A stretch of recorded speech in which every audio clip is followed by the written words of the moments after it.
Mare, mga netizens, mukhang binalikan ang pahayag ni Barbie Imperial 2 years ago tungkol sa pagiging kabit. Sa isang interview noon, inamin ni Barbie na hindi na niya maiiwasan ang mga ganitong issue bilang isang artista.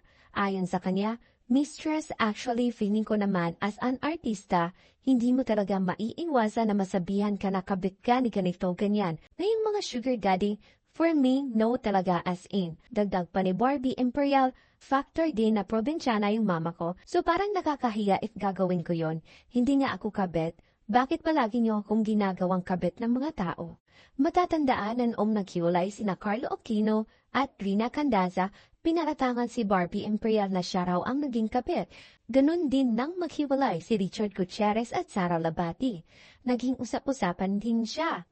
Kaya naman, naniniwala ka ba na hindi talaga naging kabit si Barbie Imperial? Yun lang, Mare. Subscribe for more.